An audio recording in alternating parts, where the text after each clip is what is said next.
18వ తేదీ జూన్ నెల 2026వ సంవత్సరం. ఈరోజు దేవుని వాగ్దానము. కీర్తనలు 138వ అధ్యాయము 7వ వచనము. నేను ఆపదలలో చిక్కుబడి ఉన్నను, నీవు నన్ను బ్రతికించదవు. సహోదరి సహోదరులారా, ఎప్పుడూ కూడా అపవాది మనల్ని మానసికంగా కృంగతీయాలి అని, శారీరకంగా బలహీనపరచాలి, ప్రాణహాని చేయాలి అని ఎన్నో ప్రయత్నాలు చేస్తూ ఉంటాడు. కానీ ఎప్పటికప్పుడు ప్రభు మనల్ని కాపాడుతూ బలపరుస్తూ ఉంటాడు. మనం గ్రహించలేకపోయినా ప్రభువు ఇప్పటి వరకు ఎన్నో కీడుల నుండి కాపాడి ఈ రోజు సజీవుల లెక్కలో ఉంచాడు. ఈ రోజు మనం బ్రతికి ఉన్నాము అంటే అది మన జాగ్రత్త వలన కాదు, కానీ కేవలం ప్రభు యొక్క కృప మాత్రమే. ఎంతో మంది ప్రతిదినము వారి ప్రాణాలను కోల్పోతూ ఉన్నారు.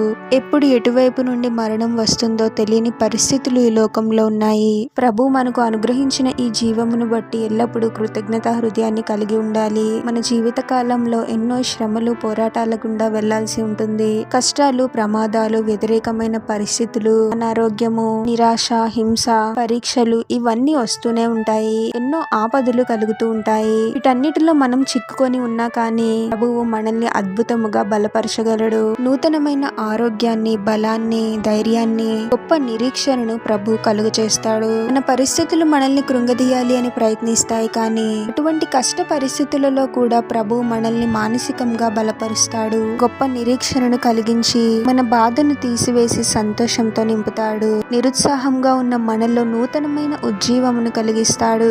ఆపదలు కలిగాయి అని కృంగిపోకూడదు, కానీ ప్రభువుని బట్టి ధైర్యంగా ఉండాలి. నా ప్రభువు ఎటువంటి పరిస్థితినైనా అద్భుతంగా మార్చగలడు. ప్రభువునకు మనం నమ్మకంగా జీవిస్తే చాలు. ప్రభు అనుగ్రహించు గొప్ప విడుదలను మనం కల్లారా చూస్తాము. ప్రార్థన. పరిశుద్ధుడవగు ప్రభువా, మీ పరిశుద్ధమైన నామమునకు తరతరములు యుగయుగములు మహిమ కలుగును గాక. మరొక నూతన దినంలోనికి మమ్మల్ని క్షేమంగా ప్రవేశింపచేసిన దేవా, మీకే స్తోత్రం తండ్రి. ఎన్ని ఆపదలు, శ్రమలు కలిగినా వాటిని బట్టి కృంగిపోకూడదు, కానీ మిమ్మును బట్టి ధైర్యంగా ఉండేవారముగా మమ్మల్ని దీవించండి ప్రభువా. మా విశ్వాసమును మీరే బలపరచండి తండ్రి. మేము నశించిపోవాలి అని, మమ్మల్ని మానసికంగా కృంగదీయాలి అని అపవాది ఎన్ని ప్రయత్నాలు చేస్తూ ఉన్నప్పటికీ మీ ద్వారా మేము బలపరచబడి గొప్ప నిరీక్షణను కలిగి ఉండేవారముగా మమ్మల్ని దీవించండి ప్రభువా. నిరాశ, నిరుత్సాహము నుండి మాకు గొప్ప విడుదలను అనుగ్రహించండి ప్రభువా.